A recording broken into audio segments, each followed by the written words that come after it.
nuftanii maqaan keessan eenyu eessarraa dhuftanii waaqayyo olmaa maal isiniif ollaan dhugaa ba'u iddoo kana dhuftanii nagaan na eddan jecha maqaan koo Mitikkee Lataan jedhama gandan irraa dhufe immoo Dammassaa Qabalee Aanaa Diggaa olmaa waaqayyo naaf oole lafa kanarratti kanan dhugaa ba'u dubbatamee dhumuu hin danda'u duraan dursaatii waaqa sanagaa gadda tokko boo'icha malee gammachuudhaan saba waldaa fayyina adda nu dhaabe galanni saafata ol jedha jilbeef waaqayyoon galateeffadha.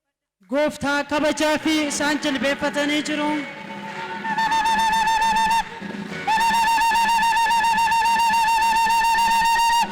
Waaqayyo yaraa miti yaa saba nana eeguunsaa guyyaa guyyaatti waaqayyo xiyya diina nurratti darbatu hundumaa nu oolchee nagaadhaan adda nu dhaabu waaqayyo qalbii miti maqaansaa kan galateeffame haa ta'u.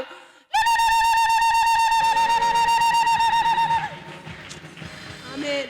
Anaafi waaqayyo olmaa hedduu du'a diinni gadda mana koorratti dhiyeeffise ji'a kana keessa dhukkubaan qabamee baay'een gidirfama manni koo karaarraa fagoodha waan ta'eef konkolaataan maani bahee maga'uuf daqiiqaa 10 caalaa miti.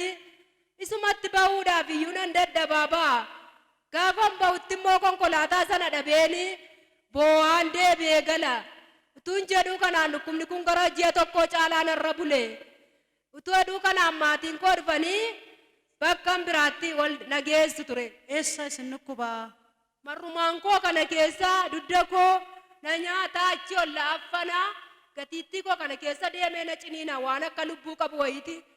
Yaada naaftee dhala naaftee waan ta'eef namni tokko na duukaan bahinaan karaatti oduu ta'osii nageessan malee namoonni laakki ani beeka waaqayyo har'a fayyina kooti har'a dhukkuba kana baaddeen oolodeen qobaanuma koo ulee qabaddeen nan bahe gaafan ba'u konkolaataan fuullee maa deemaara shufeeriin karaa gabbinaa achi anna argeessa deemaaru jaartiin eegadee dudduuba deebi'ee na fide ndaam karaa gajjallaarra saba udhiisee asirra konkolaataan kun na fidee fayyaa galgalammoo burraaqaa galaanaan jedhe shufeeriin kun. Fanii dhukkubsataa keessan asitti isin buusanii fayyaa galaadhaan isin biraa deemanii? Kanaan tabba kana qassadeen tokko lamadeen taa'aa dhaabataa gaafa namni natti dhufu immoo namni maallaan jedhadeen jajjabaadeen ciniinnataa kanaan daa'imeen dhufe gaafa dhufee as galuu waan akka gammachuu tokko akkam baqqaa fayyattan gammada. Daamee ganama torbee kaleessaa roon dhufee baarrii kanarra gahu gammachuu guddaa tokko natti dhaga'ama. Kanuma waldaa koolite ani dhukkuba baaddeen galodeen nan gammade. Utuman jedhu achan ciisannaaniti lakkin ciiftoranii fidanii tajaajiloonni iddoo kana na kaa'ani. Nan taa'ee hirkadhee yeroo kadhatamutti boo'ee bishaan dibataa makoo inuman goggoradha. Buddeen galu Yesuus kaleessa na fayyistee kaleessa si malee hin qabu gooftaa amma guyyaa har'aatti barruun kee baatee nan nuffine har'as baaddeen galodee boo'een man kadhadha iddoo na dhukkubutti na goggodhata. Gaafa sagantaan fayyinaa ga'u abbaan mul'ataa keessa deemutti ka'ani achuma iddoon taa'u sanatti bishaan dibataa naa kennanii deeman yeroo isaan bishaan dibataa naa kennan sanatti naddana koorraa na ciniinu kun Harka kee narraa kutaadheen bu'aa bule jimaata isaa galgala jirma faa dhagaa faa narra kaa'aa bulani gaafa jimaataa galgala achi natti qabbanaa dhufee natti diilallaa'ee iddasii booddee ammas saba keessa deddeemanii abbaa mul'ataa namoota abbaa carraa fayyisanii deebi'anii dhufanii tajaajiloonni qabanii fidanii as na kaa'ani.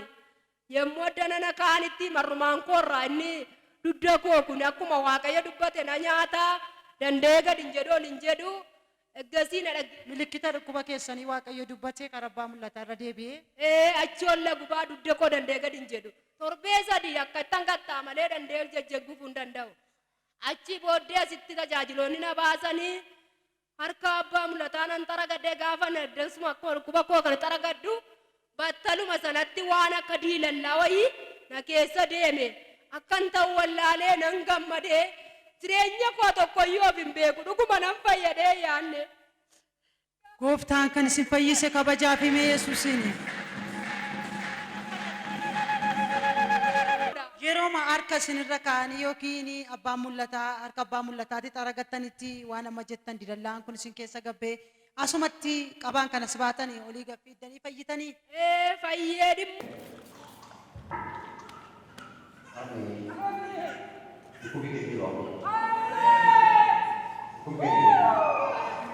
Kung sa kanya po plano.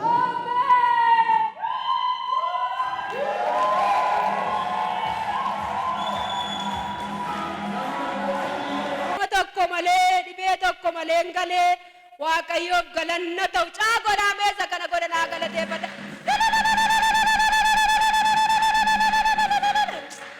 Yaa sabanana qoosaa fakkaata kun fayyina lubbuu keenyaa rotti eessa deemanii fayyuu hin danda'ani eessarrayyuu fayyinni tokkoyyuu hin argamu ture inni lafa kanarra waaqa fayyisaa addaati waaqni keenya waaqa addaa dhuguma Yesuusi. Hojii adda hojjeta waan keenya dhibee namaa tokko kan garaa jabaatee nama keessatti ni ilaalle hundumaarra kan caalu waan isaa goonu hin qabnu.